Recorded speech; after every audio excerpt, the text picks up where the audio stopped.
October 4th, 1967. Something unusual is happening in the skies over the Canadian province of Nova Scotia. During the waning hours of the evening, dozens of people are confounded by a series of inexplicable lights in the sky. It's a date that will later become known as the night of the UFOs. It was a clear night, the stars were out. It was a cold night, there was a light wind. A beautiful night, starlight. The night of October the 4th, 67, stuck with me for several reasons, and perhaps primary is the principle that seeing is believing. At 10 p.m. in the town of Dartmouth, 12-year-old Chris Stiles is getting ready for bed and takes one last look out his bedroom window. He is dumbfounded at what he sees. I saw a strange orange light that was moving along the shoreline, and it was like nothing I'd ever seen. It was dim and hard to discern any detail. So I quickly grabbed my jacket, ran out the front door, and went down to the waterfront to get a better look. A quick sprint past the warehouses brings Stiles face to face with the mysterious apparition. When I got to the waterfront, what I saw was a strange orange sphere, perhaps 60 feet through. And it was the color of an iron poker when it first glows in a fireplace if you let it get hot long enough. It was hovering, following the shoreline, perhaps 10 feet over the water, made no sound. I was quite fearful, and after a time ran from the scene. The object drifts across the harbor as Stiles flees the area. But the initial shock leaves an indelible impression. I knew in my life, at 12 for the first time, what real fear was. Stiles' encounter with the UFO is only the prelude to a flurry of sightings that explode throughout Nova Scotia that night. 1 hour later, the small fishing village of Shag Harbor on the southern tip of the peninsula begins to erupt with similar sightings. 18-year-old fisherman Laurie Wickens is driving home with 3 friends when something odd in the sky catches his attention. We were on our way to Woods Harbor, and through Shag Harbor, just past the post office, we happened to look out through the window and we see a light, and there was 2 on, then 3 on, then there was 4 on. It seemed to be flying along like just level. A yellowish orangish color, I guess the color of the lights was. Racing west along Highway 3, Wickens attempts to keep the strange lights in view, but the noiseless objects begin descending at a 45-degree angle and drop below the tree line. Seemed to be going along with us, and then when we got to the bottom of the hill, we lost sight of it.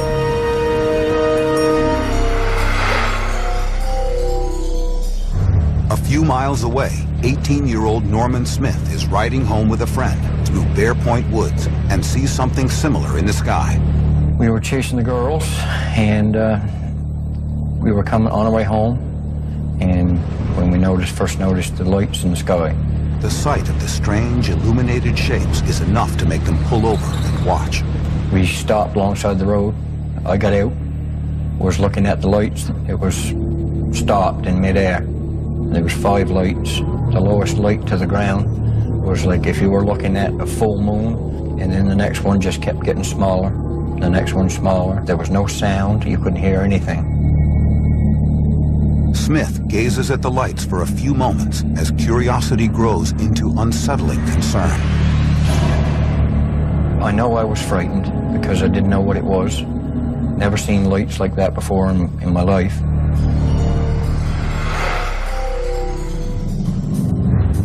Down the road, Laurie Wickens and his friends are still in hot pursuit of the strange object.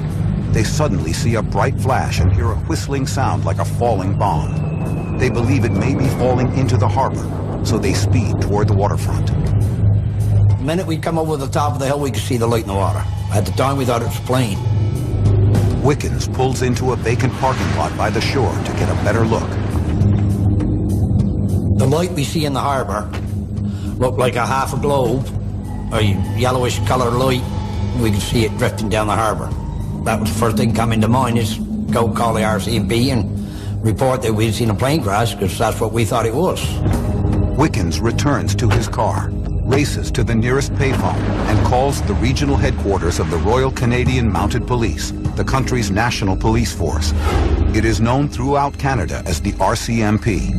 The corporal on duty answers the call at 11:25 and hears Wickens' excited voice. The Mounties wanted to know what we was drinking, and we said we wasn't drinking, and wanted to know the number for the phone booth.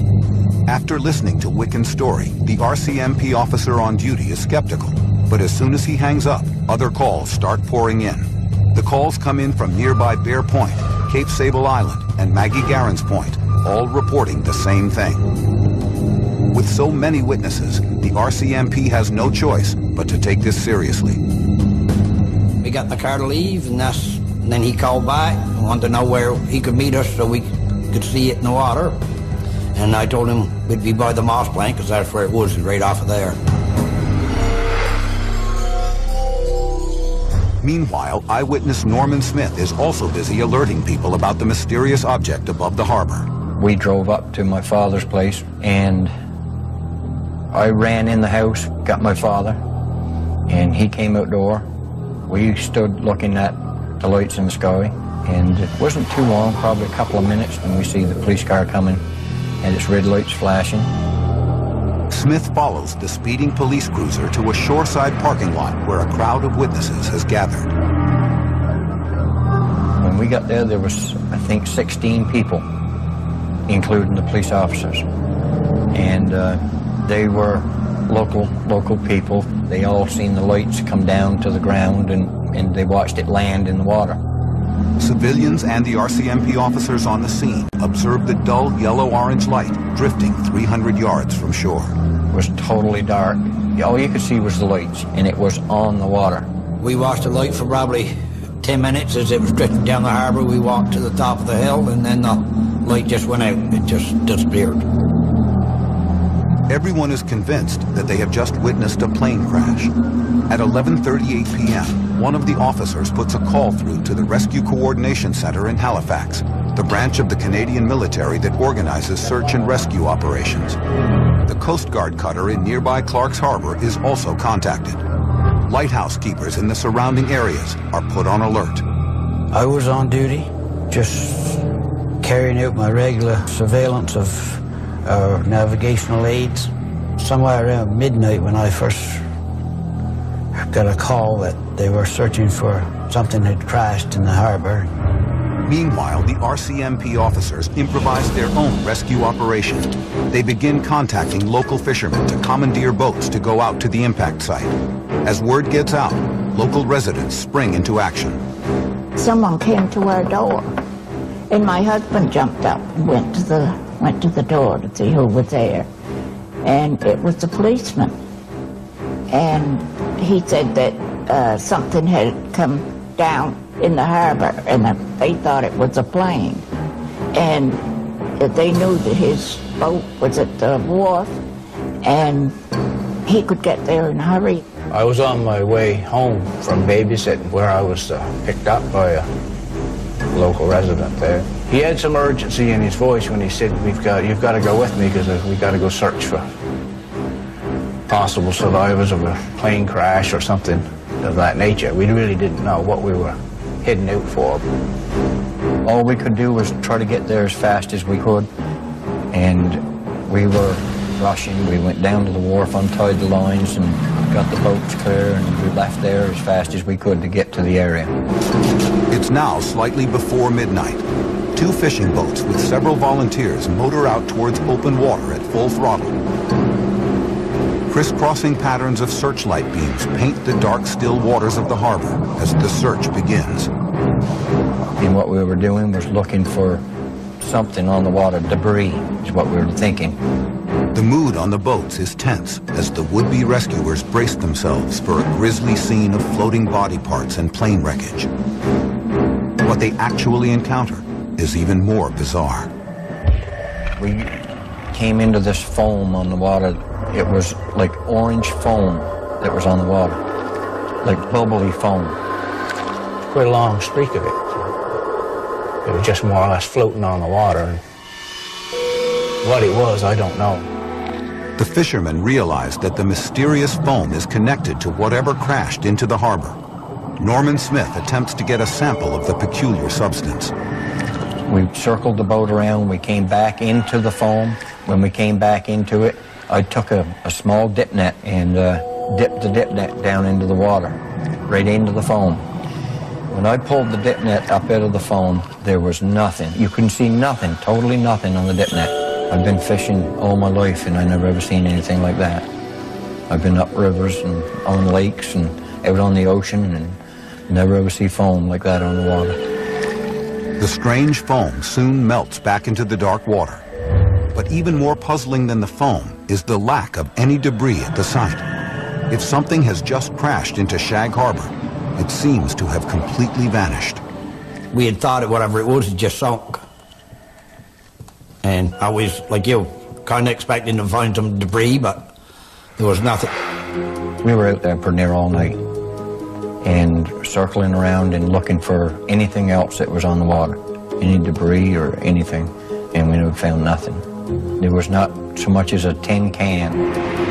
The confusion among the fishermen in Shag Harbor is shared by the individuals back at the Rescue Coordination Center in Halifax. The RCC checks with the Air Traffic Control Center in Moncton, New Brunswick, and the NORAD Control Center in North Bay, Ontario, to determine whether any civilian, commercial, or military aircraft is missing.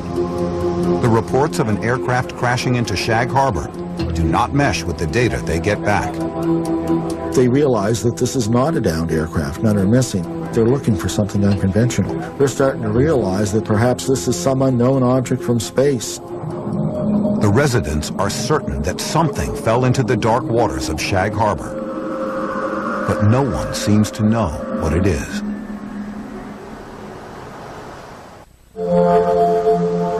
Shag Harbor is a small, unassuming fishing village on the southwestern tip of Nova Scotia. It's so inconspicuous that it does not appear on some maps. That is all about to change on October 4th, 1967. Several local residents report what they believe to be a plane crashing into the harbor. The sightings begin a chain of events that will make headlines around the world. Within hours of the initial reports, local fishermen, police officers, and the Coast Guard scour the waters of the harbor throughout the night, but find no wreckage or debris. As the sun rises the next day, the community is gripped by apprehension and uncertainty. I think everybody that night had a feeling that they were keeping something from us. Word quickly circulates that no debris has been found. With no information coming from the authorities, speculation spreads like wildfire. It was the talk of the community, you know, and there was a UFO, and of course, like everybody else, we wondered, I guess, what it could be. People became fearful.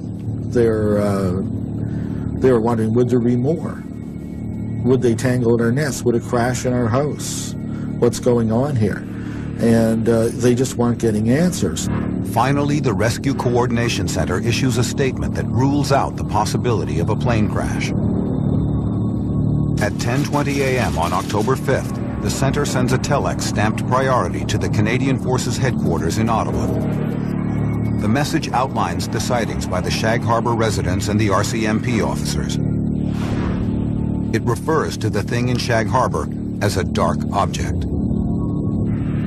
More important, it labels the object in question as a UFO.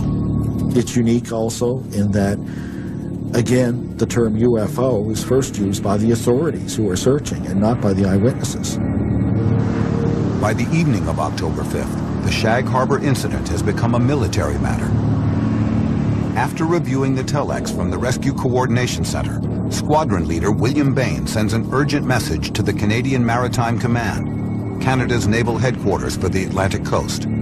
It advises an immediate underwater search of the area. If the mysterious dark object left nothing floating in the sea, perhaps the dive teams can find something below the surface.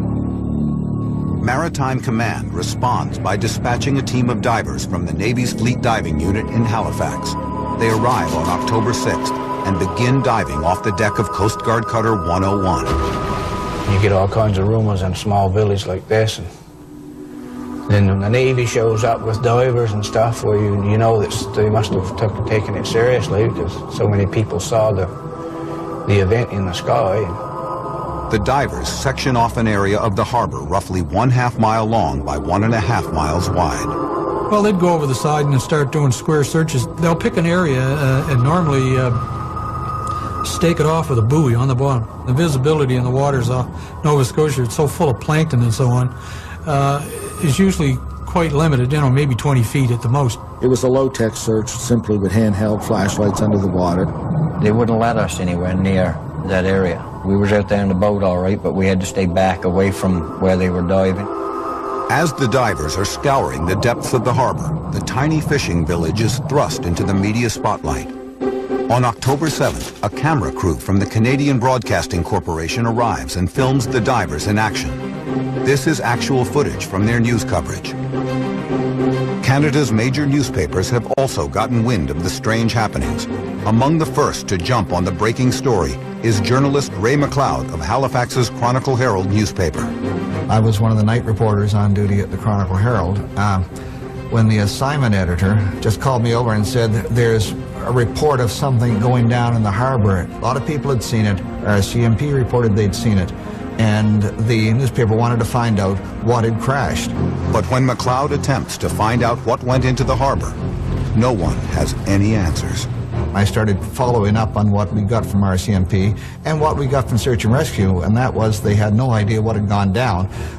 They had nothing missing. They had seen nothing drop off the radar screen anywhere in the area, and they were basically puzzled. The lack of information surrounding the incident raises McLeod's curiosity and inspires him to launch his own investigation. Anytime you don't know, it teases your imagination. You have to wonder why they don't know. When the armed forces and everyone was saying, we have no idea, we can't find anything, that's when I used one of my sources in the armed forces to get a number of someone in Ottawa. McLeod's source refers him to Squadron Leader William Bain at the Air Desk in Ottawa, a division of the Royal Canadian Air Force in charge of investigating UFO cases. Bain's response to the Shag Harbor incident is surprising. Just from what he'd heard so far, it looked like one of those few cases where there might be something concrete to the incident.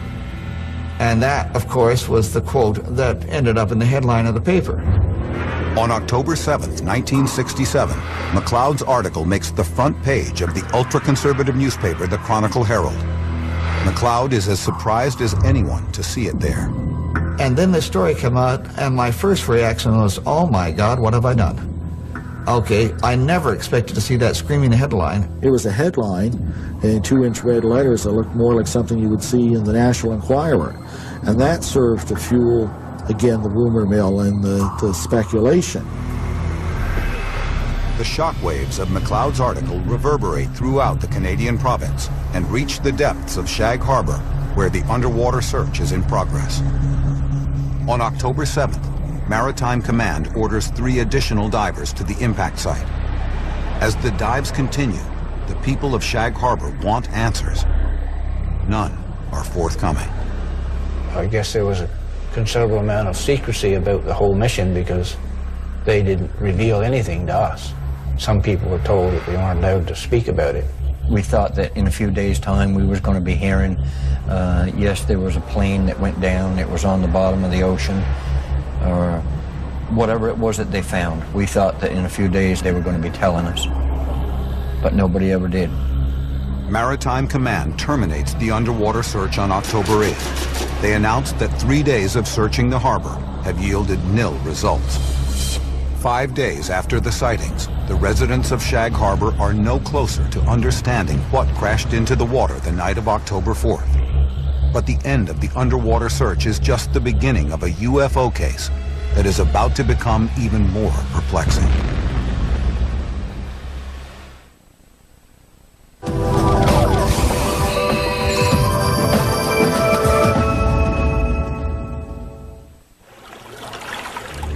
October 1967. After dozens of witnesses see something plunge into Shag Harbor on the southern tip of Nova Scotia, local fishermen comb the waters looking for clues, and Navy divers search beneath the surface. But the Canadian Navy abruptly cancels the search with no explanation, leaving the people of Shag Harbor to wonder and worry.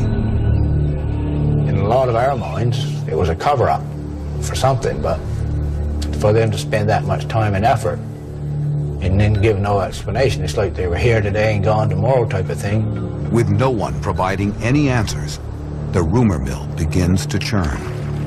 There was even a rumor at the time that they had found something. We thought that there was times that they were bringing things up off of the bottom of the ocean. The guy that had the divers in the area, he did admit that they did bring something up.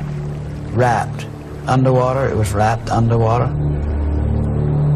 But I guess that was kept for secret. Speculation was rampant, but speculation is always rampant when you don't give someone an explanation. During the 1960s, speculation about UFOs and other unexplained events often turns to the Cold War. The nuclear standoff between the United States and the Soviet Union is at its height. The two superpowers are constantly seeking to trump each other by harnessing the latest military technology. Top-secret exercises are common in the North Atlantic. The heated atmosphere produces anxieties that intensify concerns about the incident. It was always in people's minds, and of course, you know, this is just a few years after the Cuban Missile Crisis and other things, so, you know, this added fuel to the fire. And then, of course, people start coming up with theories. Maybe it was a secret American device of some sort, a plane, a satellite that went into the water. Or was it a Russian object? Night reporter Ray McLeod helps break the news about Shag Harbor by writing a front-page article in Halifax's Chronicle Herald newspaper. As McLeod prepares to follow up on the story, he receives some startling and discouraging news. There was a note on my typewriter to see the managing editor. And I was told, don't follow up this story. We think this story should be handled by someone on Dayside because a lot of the contacts are easier to get in the day and we want to follow this up thoroughly. So we've given the story to David Bentley. You're off the story. McLeod asserts that Bentley confers with scientists and academics to downplay the UFO angle. He pursued talking to people who basically poo-pooed the story and told everybody there's nothing to it, it was all right. Among Bentley's chief sources is one of Canada's most outspoken UFO debunkers, an astronomer named Father Burt Gaffney. The late Father Michael Burt Gaffney was a Jesuit priest. He was an astronomer. He was a UFO skeptic. He took a very dim view of what the UFO phenomena possibly could be. And in statements to the press, he would downplay that interest.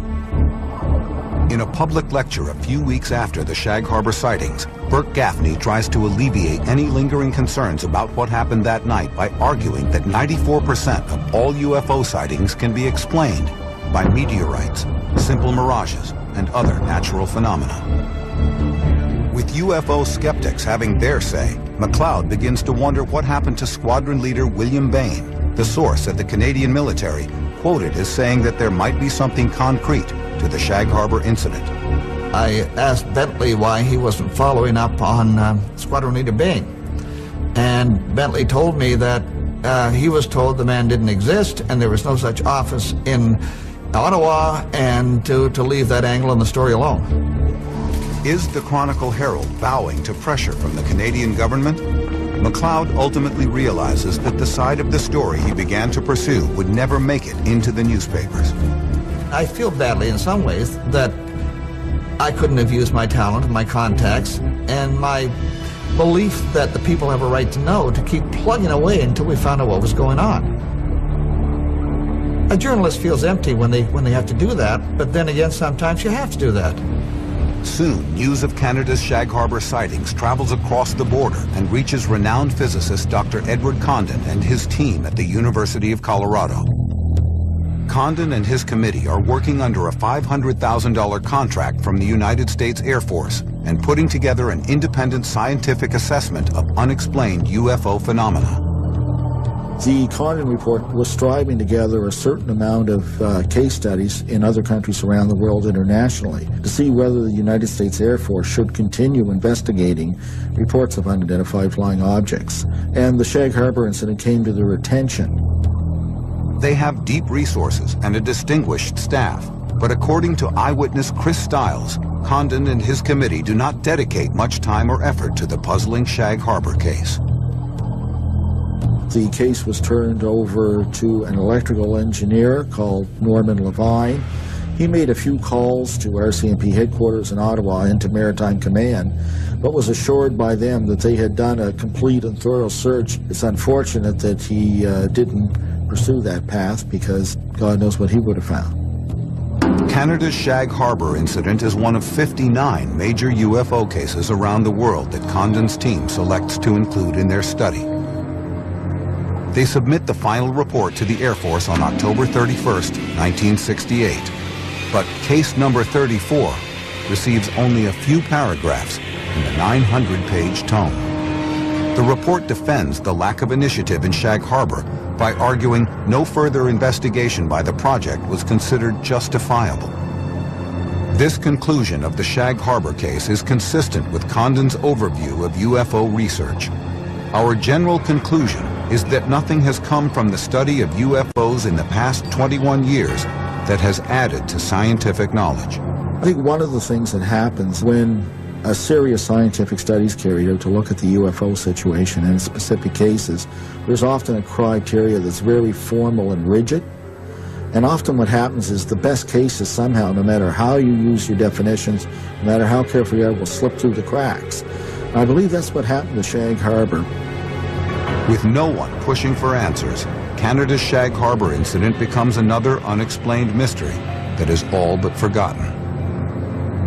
It quickly faded from the headlines and became a back-page story, and a month later it would have been hard to find anything on it, and people went home, made a sandwich, went to work, life went on. But 25 years later, a new investigation is launched into the Shag Harbor incident. This time, some startling revelations make it clear that the book should never have been closed on this case.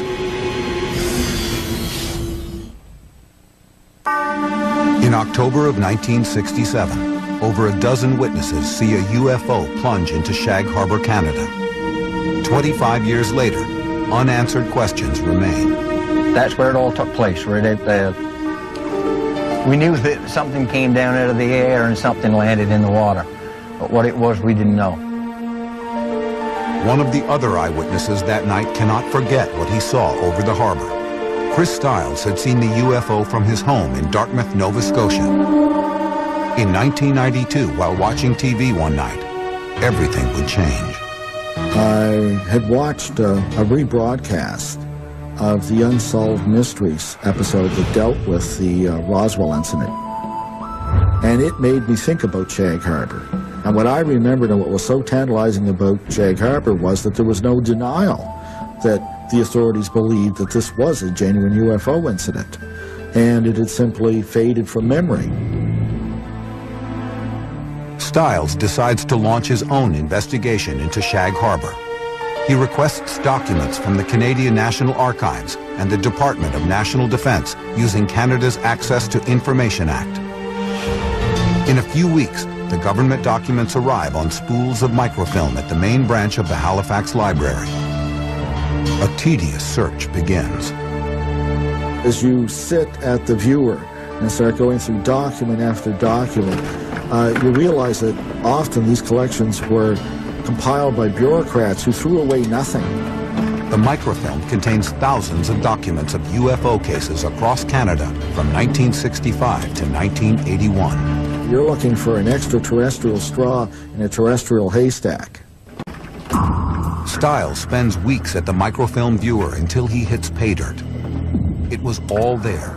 Priority telexes from the Rescue Coordination Center to the Canadian Forces Headquarters. Instructions from the Canadian Maritime Command to the Atlantic Fleet Diving Unit. And reports by dozens of witnesses. Stiles realizes that he is looking at the biggest UFO event in Canada's history. And I only saw one that had UFO written on it with 3 big letters, underlined 3 times, and that had to do with the Shag Harbor incident. I knew very early on that I had primary documents and a paper trail a mile wide here. Has Chris Stiles stumbled upon a Canadian government cover-up? Stiles decides he needs help. He contacts fellow UFO researcher Don Ledger to assist with his investigation. Chris Stiles was very passionate about Shag Harbor. He'd been at it for about a year to a year and a half at that point, researching it, digging out the documents and so on. And he was infectious eventually dragged me into it as well. A careful examination of these declassified documents paints a vivid timeline of the events and helps bring the night of October 4th, 1967 back to life. I was very impressed with the paper trail for the Shag Harbor incident. It just pretty much laid out the whole thing.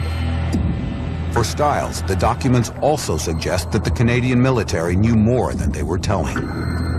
I think what surprised me most was how comfortable these military people seemed with the possibility that they might actually be looking for an object of extraterrestrial origin.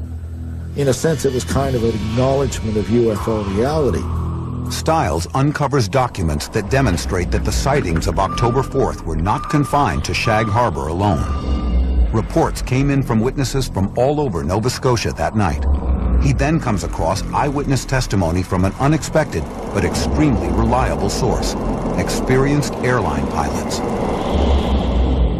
At 7:15 p.m. on October 4th, 1967, two pilots on Air Canada Flight 305 are flying at an altitude of 12,000 feet over southeastern Quebec.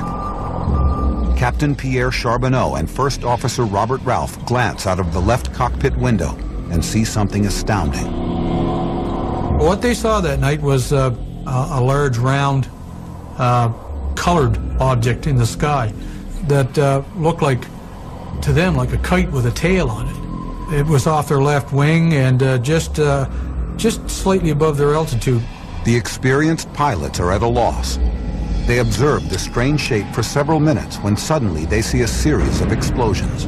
According to their testimony, they begin to take evasive action when the UFO disappears into a wisp of clouds. After some deliberation, the pilots decide to file official reports about the bizarre occurrence. It's not common for pilots to go on record and report a UFO, particularly commercial pilot, because of maybe some recrimination later on from his employers, or maybe some ridicule from his peers. Continuing his research, Stiles uncovers more information from an unexpected source. At St. Mary's University in Halifax, Stiles finds a treasure trove of X-Files collected by none other than the UFO skeptic who had downplayed the Shag Harbor incident in the press, Father Burke Gaffney. And an X-file is not just a secret file, but a file that is not admitted to by the originating agency. So it was great that they were there because there was no record of these in Ottawa, either at National Archives or RCMP headquarters. The RCMP X-Files collected by Burke Gaffney provide more telling details about the night of October 4th. One report includes the testimony of a ship captain named Leo Mercy.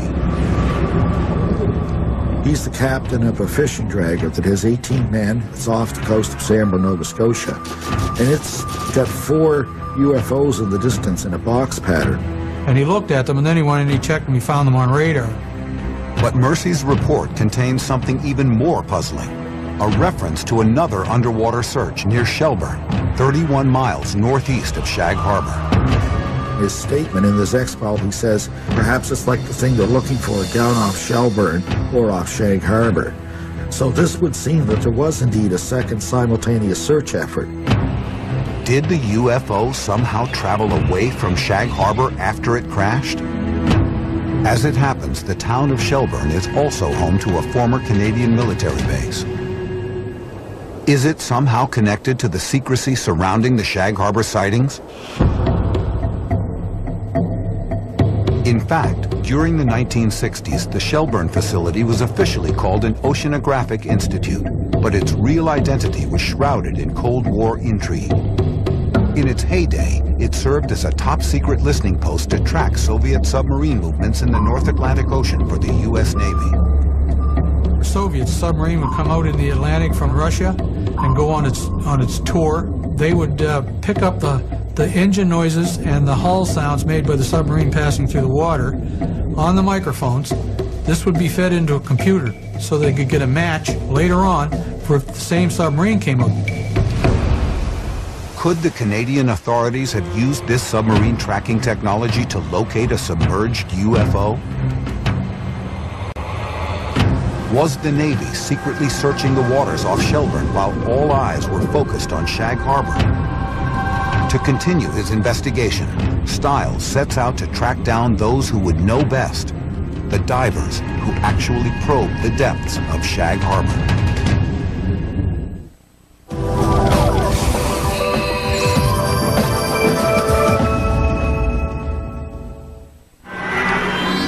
On October 4th, 1967, Chris Stiles was one of many witnesses who saw something strange in the skies over Nova Scotia. Now he is on the hunt to try to find out what it was. He has uncovered declassified government documents indicating that the Canadian military was involved in an intense search for a UFO that apparently crashed into Shag Harbor. The Canadian authorities assert that nothing was found, but Stiles begins to suspect that the divers may hold the key to the mystery. A number were unwilling to talk, but a few were. And they told a very interesting tale that went well beyond what was in the press clippings. April 9th, 1993. One of the divers agrees to an interview with Stiles, but demands that his identity be kept anonymous. Stiles is shocked when the diver informs him that they did indeed find something underwater, but it was not in Shag Harbor. He eventually explained that by the time divers had arrived in Shag Harbor, they knew the object was no longer there, that indeed it had come to rest on the seabed 25 miles away, off Government Point near the Shelburne base. Had the UFO eluded the search efforts at Shag Harbor by traveling underwater under its own power up the coast of Nova Scotia? If true, this would mean that the Canadian military conducted a secret search at Shelburne that was then concealed from the public. The diver's new revelation is confounding to Stiles. I found the Shelburne story very troubling. You know, there were a lot of things that were certain. We had government documents, but now there was a black box element to the case. And at first I was very wary of it, very dubious of the claim. Now Chris Stiles is wondering if the naval search at Shag Harbor was just an elaborate decoy for the real search the diver is now telling him about. When pressed for details, the diver's story becomes even more incredible. When the divers were dispatched to the Shelburne location, they dove over the object and found that indeed there was, in fact, even a second object there, which they described as lending assistance to the first.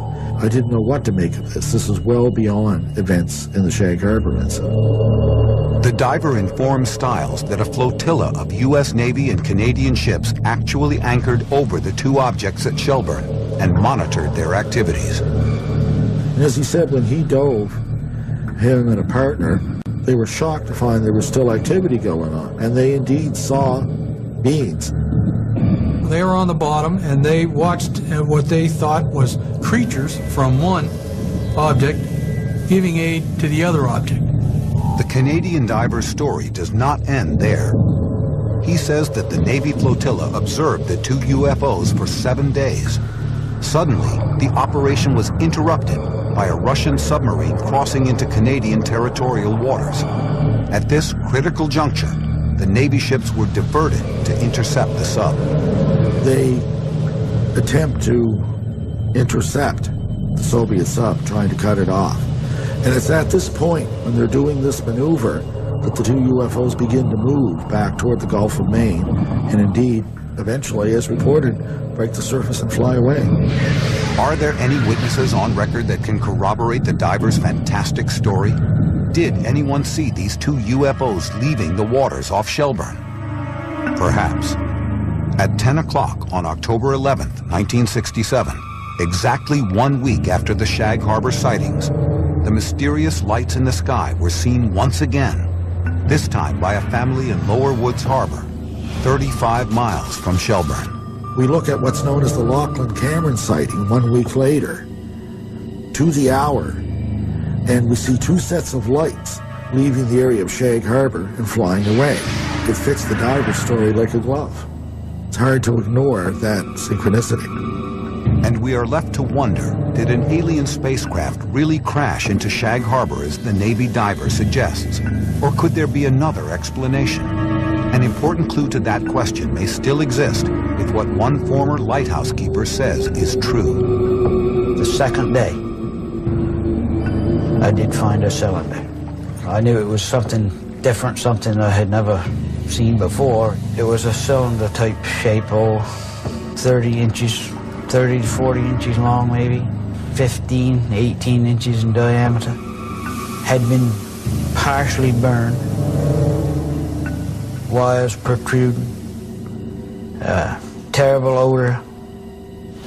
After finding the cylinder on the rocky shore of Bon Portage Island, Banks says he notified the Canadian Department of Transportation. They informed him to carefully pack the object and deliver it to an American naval officer at Prospect Point Wharf. It had to be something that they wanted bad, because they flew him in from Virginia. Or that's just what he told me. But what was inside the cylinder that was so urgent and so secret? I was working for the federal government at the time, and I don't really feel comfortable answering it. It's an ongoing mystery that continues to invite speculation. For some, the evidence points to the secret military experiments of the Cold War. Theorized in my own mind that probably this was some kind of an experimental drone or something that they had back then. One of the first ones that they had that somehow got away from them. I think it was a surveillance type of thing, and it either crashed on its own or they crashed it. My opinion was still it was a plane, American military plane. Others contend that something capable of operating both above and below the water can only be extraterrestrial. Even now in this time of stealth aircraft, we still don't have anything that's both aerodynamic and hydrodynamic. What the object is, that's what everybody always wants to know. What was the object? Whatever went into the harbor that night was intelligently controlled, and it was of extraterrestrial nature. It is unclear when, if ever, the complete set of military records will be released. If they are, will they shed light on this strange incident and maybe even settle once and for all what happened in Shag Harbor on October 4th, 1967? Until then, we are left with the mystery, speculation, and the fading memory of the people who saw something very unusual crash into the ocean that night. Today, I still scan the sky looking for something that might be different or something like what I seen back 30-odd years ago. Only thing that I would like to know is what it was.